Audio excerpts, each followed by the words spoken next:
বন্ধুরা, ছোটবেলায় পড়েছিলাম সব খারই ক্ষারক, কিন্তু সব ক্ষারক ক্ষার নয়। ঠিক একই রকমভাবে এখন দেখতে পাচ্ছি সব অযোগ্যই যোগ্য নয়, কিন্তু সব যোগ্য যোগ্য নয়।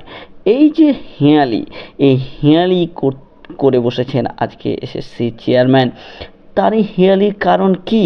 তিনি ঠিক কী বলতে চান? সব ঘেঁটে ঘ করে দিলেন। তিনি অ্যাকচুয়ালি ফাঁপড়ে পড়েছেন।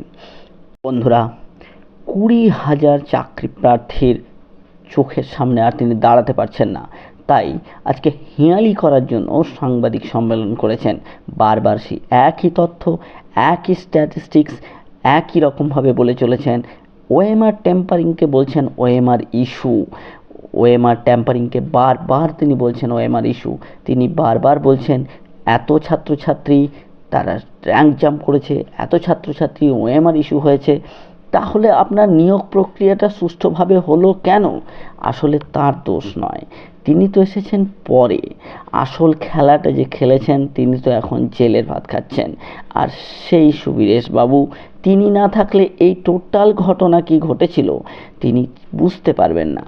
তাই তিনি বারবার ড্যামেজ কন্ট্রোল করবার জন্য সাংবাদিক সম্মেলন করে বিভিন্ন স্ট্যাটিস্টিক্স দিয়ে রাজ্যবাসীকে জানি না কি বোঝাতে চাইছেন। তিনি ঠিক কী বোঝাতে চাইছেন আমরা ঠিক বুঝে উঠতে পারছি না। যাই হোক বন্ধুরা, সমস্ত খেলার অবসান হবে সুপ্রিম কোর্টে। সুপ্রিম কোর্টে যখন জিজ্ঞাসাবাদ হবে, যখন জানতে চাওয়া হবে তিনি ঠিক কী করেছেন, কী বলতে চাইছেন, বারবার হেঁয়ালি করছেন কেন, তখন কিন্তু তাকে তার জবাব দিতে হবে। এবং বন্ধুরা, আমরা সেই অধীর আগ্রহে বসে আছি। ঠিক আগামীকাল বা খুব অল্প সময়ের মধ্যেই সুপ্রিম কোর্ট নিশ্চয়ই এর একটা সুরাহা করবে। আজকে আমরা একটা সুরাহা দেখতে পেয়েছি যে লেবার আইন মেনে রাজ্য সরকার বাধ্য হয়েছে ঘোষণা করতে যে এপ্রিল মাসের বেতন তারা দেবে। কিন্তু আমরা এপ্রিল মাসের বেতন নিয়ে বন্ধুরা খুশি থাকছি না। আমাদের দরকার পার্মানেন্ট চাকরি।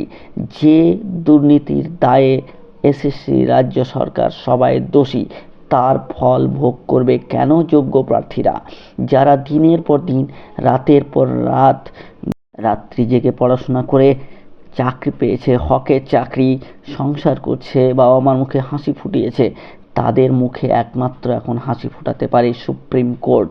সুপ্রিম কোর্টের দিকে তাই আমরা হাত জোর করে করজোড়ে তাকিয়ে রয়েছি। তিনি কখন রায় দেন? তিনি রায় দেবেন যোগ্যদের চাকরি থাকবে, তিনি রায় দেবেন অযোগ্যদের চাকরি যাবে, তিনি রায় দেবেন যদি মূল্যায়ন করতে হয় আবার পরীক্ষা নয়, যদি মূল্যায়ন করতে হয় এক্সিস্টিং ওএমআর সিটকে পুনর্মূল্যায়ন করা হোক। তা না হলে বন্ধুরা সঠিক বিচার হবে না। এসএসসির চেয়ারম্যানের শত সহস্র হাজার লক্ষবার সাংবাদিক সম্মেলনও আমাদের চোখের জল মুছতে পারবে না।